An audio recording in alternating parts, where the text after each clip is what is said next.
은혜라는 제목으로 하나님의 말씀 같이 나누도록 하겠습니다. 눈만 뜨고 일어나면 새로운 말들, 신종 언어들이 생겨나고 그런 말들이 또 사전에 등재되고 그런 것들을 우리가 다 따라갈 수가 없어요. 언제 이런 말들이 생겼나 들어도 모르고 또 그것이 무엇을 의미하는 것인지 도저히 추측이 안 가는 말들도 많이 있습니다. 얼마 전까지만 해도 내내족이라는 게 있었습니다. 여러분들 시대에는 오렌지족이나 들어봤지 내내족은 뭔지 아마 잘 못 들어보셨을 텐데, 내내족이라는 것이 이탈리아어로 A도 아니고 B도 아니다 이런 말이에요. 그래서 젊은이들 층 15세에서 35세 정도 되는 젊은이들 층에서 이것도 아니고 저것도 아니고 학교 공부하는 것도 아니고 그렇다고 해서 기술을 배워서 돈을 버는 것도 아니고, 그래서 대충 이럭저럭 살아가는 그런 모습을 보고 얼마 전에 내내족이라는 말들이 있었는데, 요즘은 그것과 비슷하지만은 그것과는 좀 다르게 니트족이라는 말이 생겨났어요. 앞에 여러분들 그림에 보이는 대로 Not in education, employment 하나 빠졌는데 or training, 저기 나오네요. 그래서 앞에 영어 첫머리만 따가지고 NET 해가지고 니트 쪽이다. not 뭐뭐 아니다 이런 거죠. education 배우지도 않고 employment 그러니까 직업을 고용하다 이런 말이잖아요.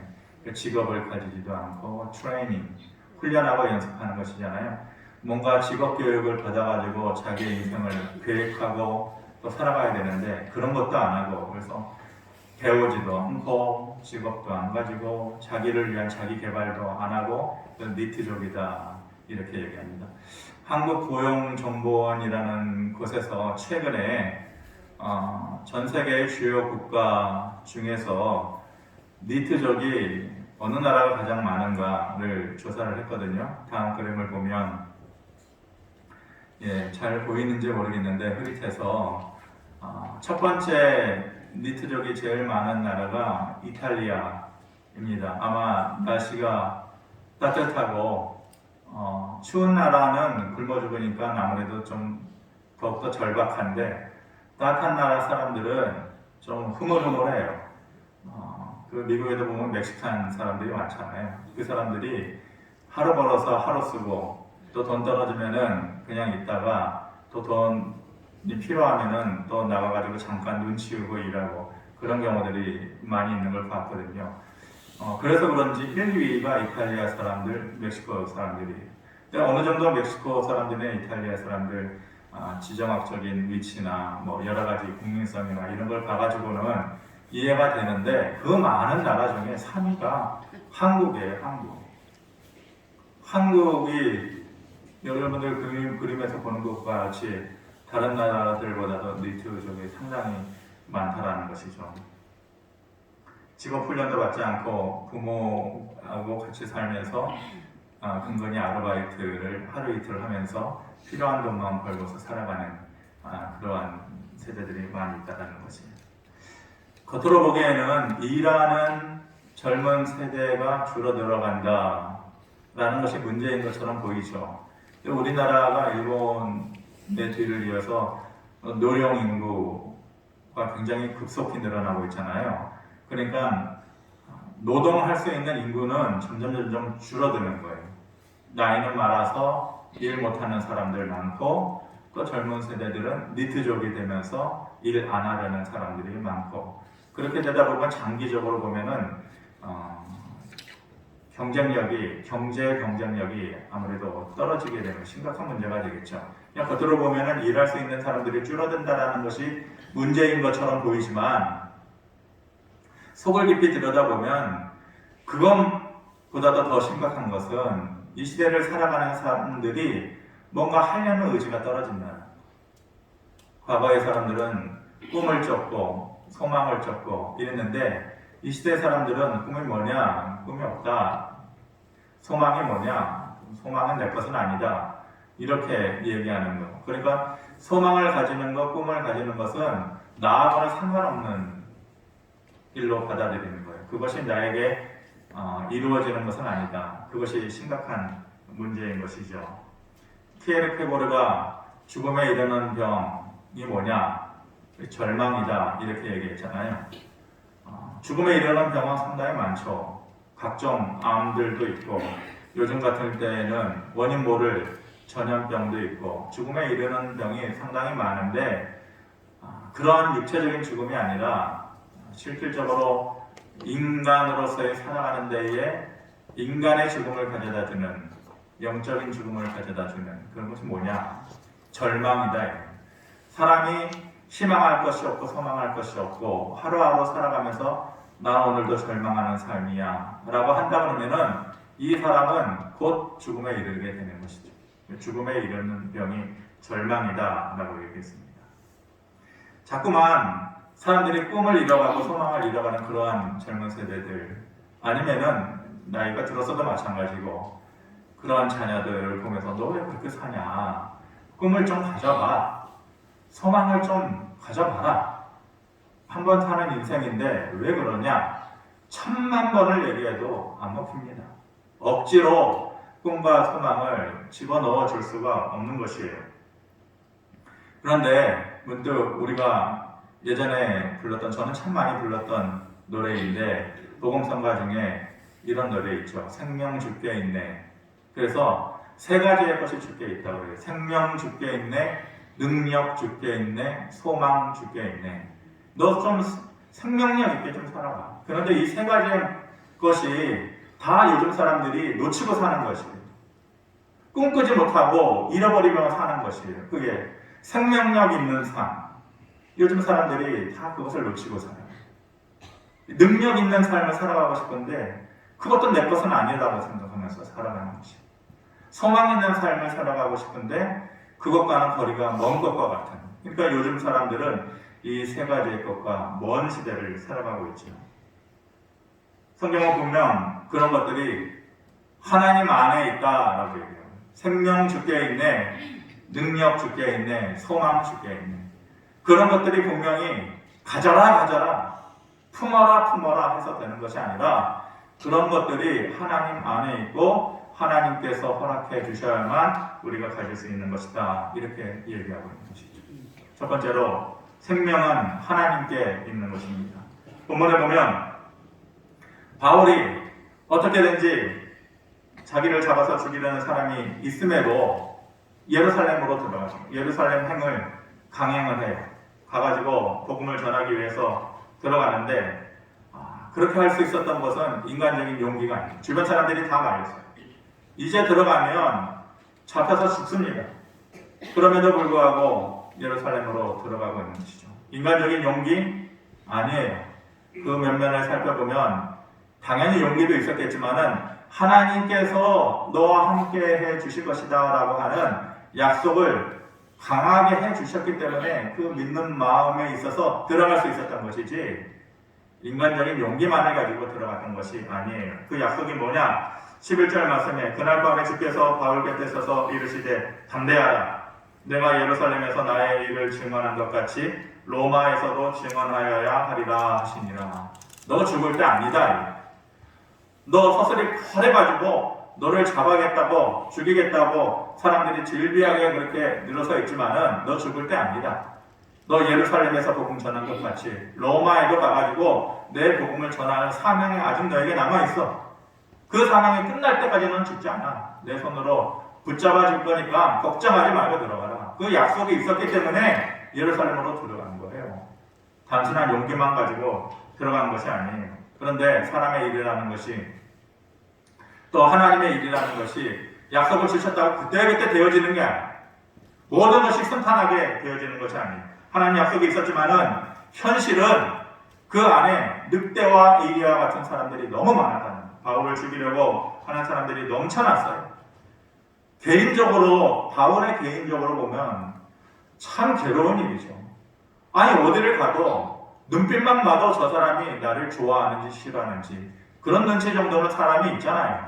그런데 좋아하고 싫어하는 정도가 아니라 내가 너를 죽이겠다 라고 하는 사람들이 넘쳐나는 곳에 들어간다라는 것은 참으로 괴롭고 힘든 일이죠. 12절에 보면 날이 새며 유대인들이 강을 지어 맹세하되 바울을 죽이기 전에는 먹지도 아니하고 마시지도 아니하겠다. 그렇게 그러면서 그렇게 동맹을 맺은 사람들이 무려 40여 명이나 되었다. 그럼 바울을 죽이기 위해서는 내가 먹지도 않겠다, 마시지도 않겠다. 이게 삶의 유일한 목표예요. 그런 사람들이 40여 명이나 눈에 불을 켜고 그렇게 바울을 죽이려고 했다는 것입니다. 그냥 괴로운 일이죠. 사무엘상에 보면 다윗에게도 똑같은 경우가 있었어요. 다윗도 자기를 죽이려고 하는 사람들이 얼마나 많았어요. 자기는 잘한다고 했는데 사울왕이 질투하고 미워해서 다윗을 끝까지 죽이려고 쫓아다니죠. 그리고 그 아들 압살롬 때에도 다윗을 배반하고 자식임에도 불구하고 다윗을 죽이려고 그렇게 쫓아다니고, 그리고 이름도 모르는 수많은 사람들. 사무엘상 23장 20절에 보면 그러한즉 왕은 내려오시기를 원하시는 대로 내려오셔서 그를 왕의 손에 넘길 것이 우리의 의문이다. 사울왕에게 사람들이 얘기하는 것이죠. 다윗을 잡아다가 왕에게 넘기는 것이 우리의 의무입니다. 그러니까 이 바울이나 다윗이나 주변에서 자기를 죽이려고 하는 사람들 때문에 심적인 고통이 얼마나 컸겠어요. 그 다윗을 사울왕도 그렇고 또 압살롬도 그렇고 이름도 모르는 사람들이 잡아서 죽이려고 했을 때에 결과가 어떻게 됐어요? 사무엘상 23장 14절에 다윗이 광야의 요새에도 있었고 또 십광야 산골에도 머물렀으므로 사울이 매일 찾되 죽이려고 매일 찾았겠죠. 하나님이 그를 그의 손에 넘기지 아니하셨다. 그러니까 눈에 불을 켜고 다윗을 잡아서 죽이려고 그 수많은 사람들이 돌아다니고 그랬지만은 하나님께서 넘겨주지 않아요. 그들의 눈이 멀어서 그런 게 아니에요. 그들이 열심히 없어서 그런 게 아니에요. 그리고 다윗이 홍길동처럼 여기저기 잘 피해 다녀서 그런 게 아니고 하나님께서 그들에게 넘겨주지 않았다는 거예요. 결론은 그거에 중요해요. 하나님께서 붙잡아 주시니까 아무리 그들이 죽이려고 해도 다윗을 찾을 수도 없었고 죽일 수도 없었다는 것이죠. 그러면은 바울은 어때요? 예루살렘에 들어가서 그 40여 명이나 자기를 죽이겠다고 동맹한 사람들, 먹지도 않고 마시지도 않겠다. 그건 잡혀서 죽여야 될 거 아니에요. 그런데 하나님께서 그 바울의 경우는 또 그 위험을 피할 수 있는 상황과 환경을 하나님께서 따로 만들어 놓으셨어요. 천부장이라는 사람을 따로 준비해 놓으셨어요. 그의 마음이 열렸어요. 그의 마음이 바울을 향해서 호의 있는 마음이 되게 했어요. 그래서 사람들이 40여 명이나 동맹하여서 죽이려고 하는 사람들의 소문을 듣게 하셔서 이미 수많은 사람들을 따로 준비해가지고 바울을 피할 수 있도록 그렇게 도우신 것이죠. 사람들은 죽이려고 하는데 하나님의 손으로 그 생명을 붙잡아 주신 거예요. 생명은 하나님께 있다라는 것을 두 사람의 경우를 통해서 우리가 다시 한번 깨닫게 되어지는 것이죠. 시편 91편에 이렇게 말씀합니다. 어두울 때 퍼지는 전염병과 밝을 때 닥쳐오는 재앙을 두려워하지 아니하겠다. 1000명이 너의 왼쪽에서 10,000명이 너의 오른쪽에서 엎드러지나 이 재앙이 너에게 가까이 하지 못하리로다. 전염병과 세상 사람들이 말하는 죽겠다라고 하는 재앙이 엄습하고 파도처럼 밀려온다 할지라도 두려워하지 않겠다. 세상 사람들이 1000명이 너의 왼쪽에서 넘어지고 10,000명이 너의 오른쪽에서 꼬꾸라진다 할지라도 이 재앙이 너에게 가까이지 않는다.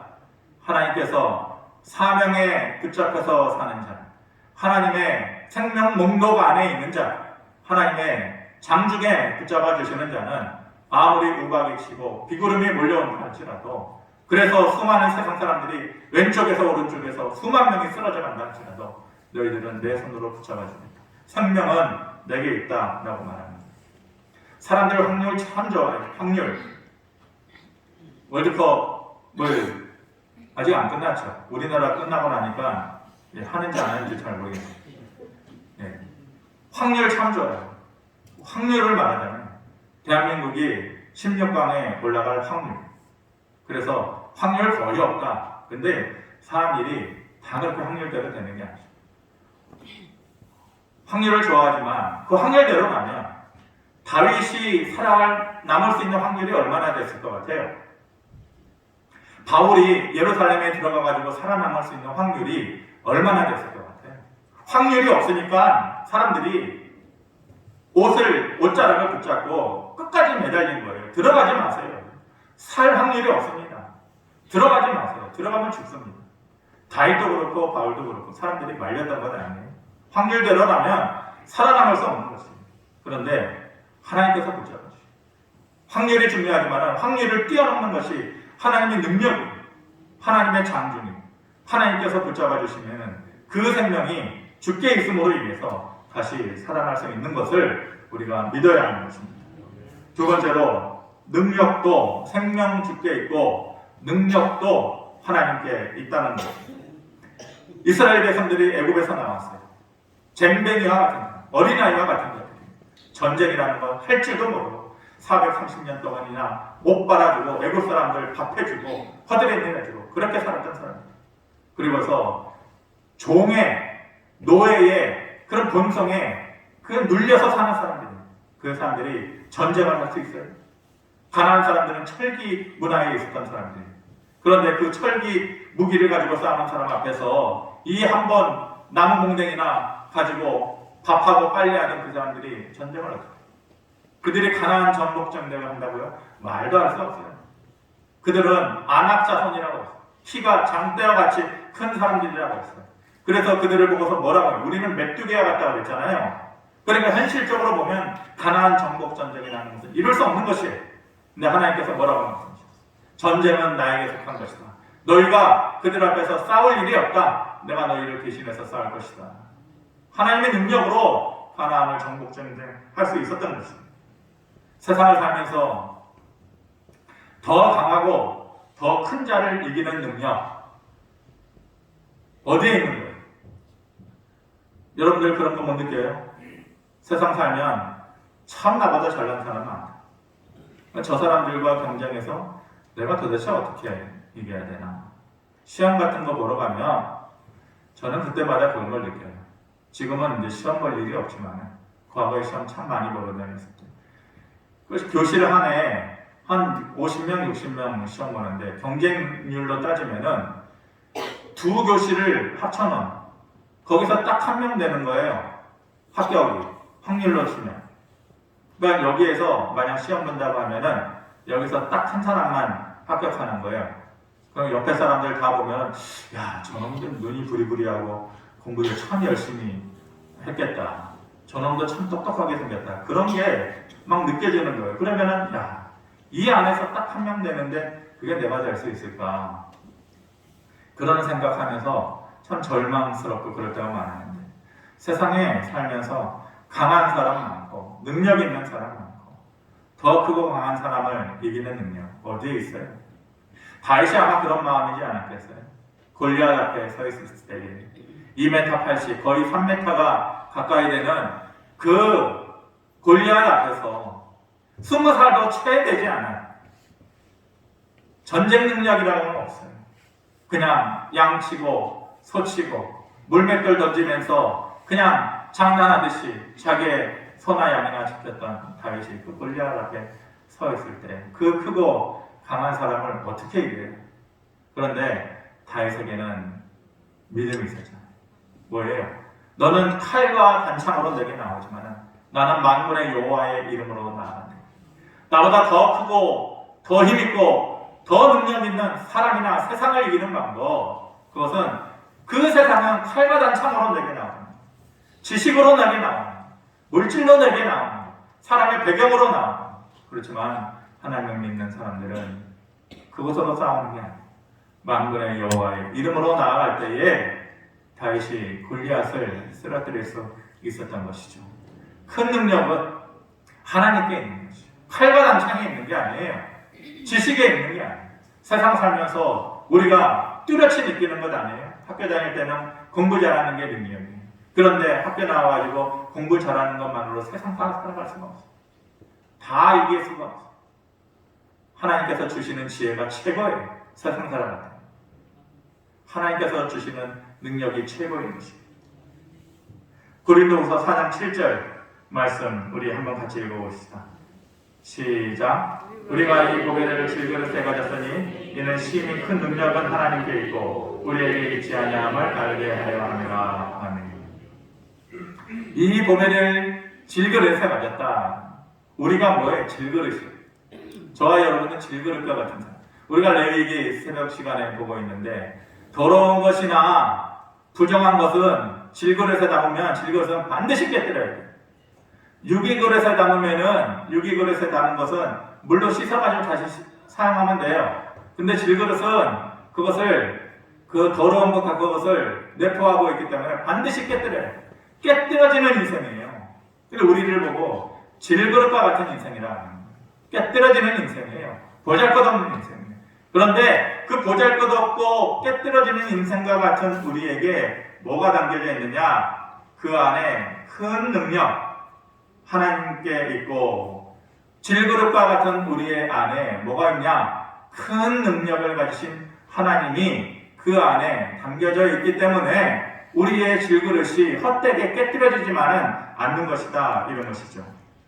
우리는 질그릇이기 때문에 아무것도 할 수가 없어요.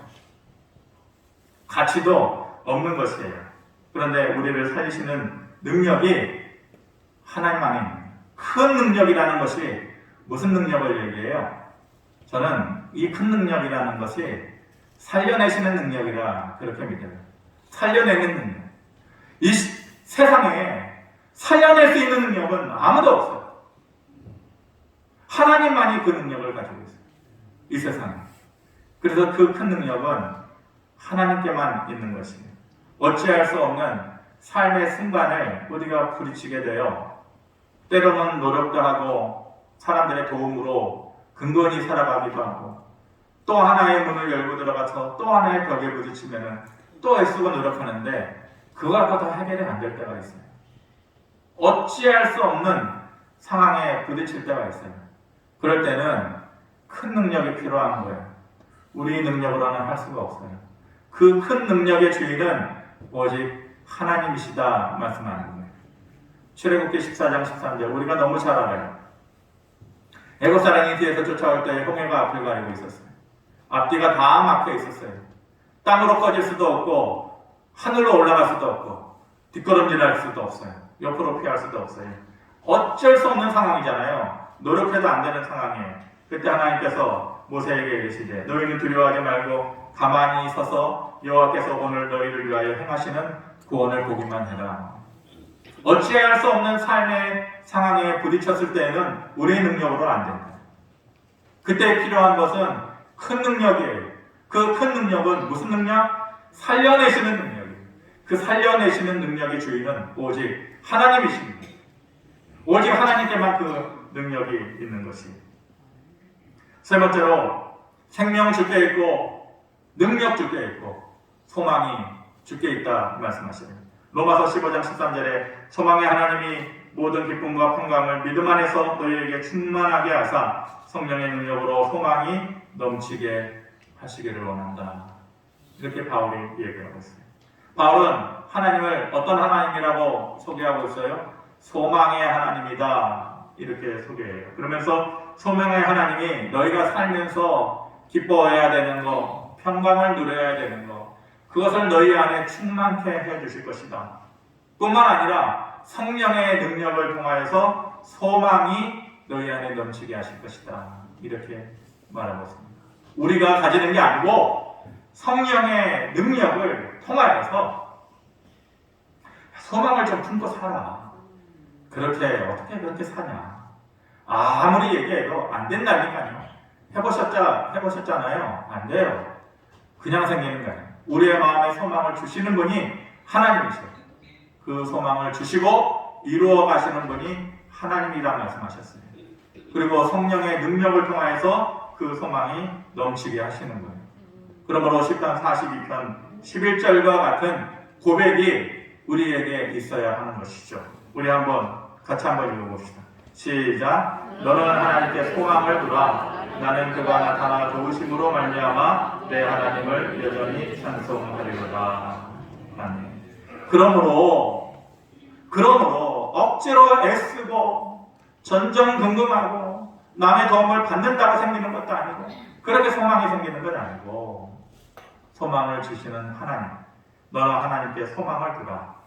그런데 그가 나타나 도우심으로 저는 여기다가 한마디를 항상 더 붙여서 생각을 해요. 뭐냐면은 어느 날이라는 말을 가로쳐놓고 어느 날, 그가 어느 날 나타나 도우심으로, 그가 어느 날 나타나 도우심으로 말미암아 내 하나님을 찬송하는 날이 올 것이다. 제가 시편 42편 11절 볼 때마다 그가 어느 날 나타나 도우실 것이다. 그런 소망과 기대함을 가지고 사는 것이죠. 예언을 하나 드리고 말씀을 정리하겠습니다. 얼마 전에 유튜브에서 감동의 글을 보면서 일산에 있는 치과인데 수석치과라고 하는 이민희 원장이라고 참 감동스러운 글이 있어서 소개를 해드립니다. 그 치과에서 치료받던 사람이 이란 청년이에요. 이란. 그런데 외국에서 거주하면서 우리나라에서 일하면서 돈 벌어가는 그런 외국 이주 노동자들이 많잖아요. 근데 그 사람들이 열악한 환경에서 일하다 보니까 이 이빨이 다 상한 거예요. 그래가지고 이빨 3개를 뽑아내고 거기다 이제 새로운 이빨을 해내야 되는데 이제 다 뽑아내고 그 이빨만 이제 넣어주면 되는데 이 사람이 출입국 관리국에 신고가 되어져가지고 쫓겨나게 생긴 거예요. 이제 불법 체류자로 이제 걸려가지고 이제는 자기 나라로 돌아가야 되는 그런 상황이 있는 거죠. 근데 이 이빨만 오랫동안 치료를 받아가지고 마지막 그 한 단계만 심기만 하면 되는데 얼마나 속상해요. 그래서 이란 청년이 그 이민희 원장한테 전화를 했대요. 그래서 원장님, 제가 마지막에 이빨을 해놓기만 하면 되는데 불법 체류자로 잡혀가지고 고국으로 돌아가게 생겼어요. 안타깝지만은 상황이 그렇게 됐습니다. 라고 전화를 끊었는데 이 이민희 원장이 그 전화를 끊거나 마음이 너무 안 좋다. 외국 이주 노동자들이 얼마나 열악하게 생활을 해요. 그래서 안 되겠다 싶어가지고 출입국 관리국에 이제 전화를 한 거예요.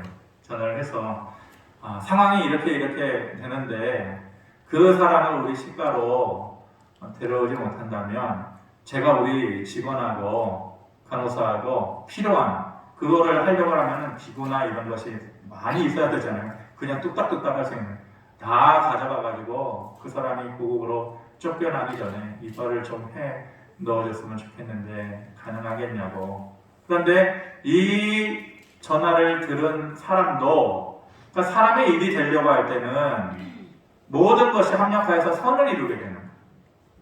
일이 안 되려고 할 때에는 모든 것이 막히게 되는 거죠. 그런데 모든 것이 합력하여서 선을 이루었던 것 같아요. 전화를 받는 사람이 그 얘기를 듣는데 도대체 이해가 되지 않는 거죠. 이 사람이 불법 체류자에서 고국으로 돌아가는데 그리고 자기가 돈을 버는 것도 아니고 또 병원을 가져겠다라는 것도 아니고 자기들이 다 갖고 와가지고 해준다라고 하니까 도대체 이 사람들이 어떤 사람인가 싶어가지고 이 사람들이 오히려 출입국 관리국에 있는 사람들과 같이 4명이 차를 타고 이 치과로 온 거예요.